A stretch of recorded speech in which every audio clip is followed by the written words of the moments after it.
آپ بالکل संजीदा हैं और जिस तरह अपना रज़ा सैयद साहब ने बात की है वो बात भी बिल्कुल दुरुस्त है। लेकिन आप एक चीज़ देखें कि पाकिस्तान के अंदर कौन-सी ऐसी हुकूमत थी जो कि अपनी मशावरत से अपने सियासतदानों की मशावरत से या सियासतदानों की आपस में ही जो है वो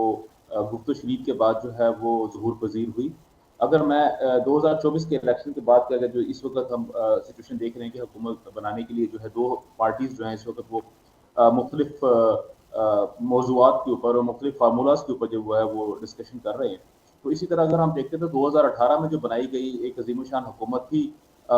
वो भी तो कहीं ने किसी ने बैठ के कहीं भी नहीं बनाई थी और उसके अंदर जो पोर्टफोलियोज़ दिए गए थे वो भी सबके सामने हैं। उसके बाद अगर मैं उससे नीचे जाता हूँ तो 2013 का जो अपना 2018 से पीछे वाले जो इलेक्शन थे, 2013 के इलेक्शन थे, वहाँ पे भी जो हुकूमत बनाई गई थी वो भी इसी तरह की थी।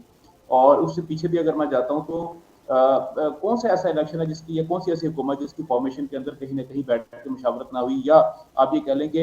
एक आइसोलेशन के अंदर बैठ के या एक आइसोलेटेड सिस्टम के अंदर बैठ के जो है वो चीज़ों को बनाया गया। दूसरी बात ये थी कि इस वक़्त जो बातचीत हो रही है मुस्लिम लीग नून के अंदर नून और पीपल्स पार्टी के दरमियान में इसमें कोई दूसरी राय बिल्कुल नहीं है कि दोनों पार्टीज़ वाक़ई ही संजीदा हैं। लेकिन वो संजीदा किस बात के ऊपर है कि मुर्ग की टाँग जो है वो कौन खाएगा और जो पसलियों वाला या परों वाला हिस्सा है वो किसको मिलेगा।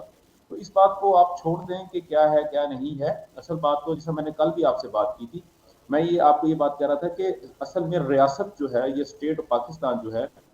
बेसिकली उसकी मजबूती ज़्यादा ज़रूरी है, उसको चलाना ज़्यादा ज़रूरी है बनिस्बत इसके कि आप और मैं हम लोग जो हैं वो किसी एक जमात को लें या दूसरी जमात को लें या किसी जमात को लें उसके ऊपर बात करें।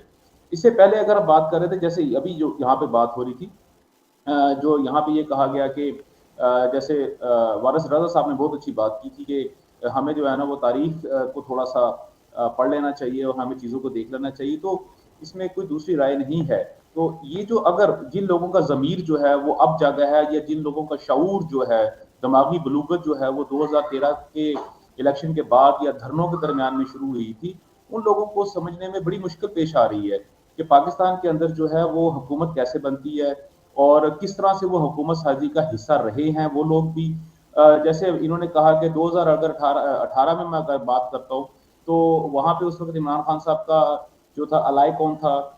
उससे पहले जो जो बल्दियाती इलेक्शन हुए थे उसमें अलाई कौन था, उससे उससे पीछे अगर मैं चला जाऊँ 2013 में इमरान खान साहब किसके अलाई थे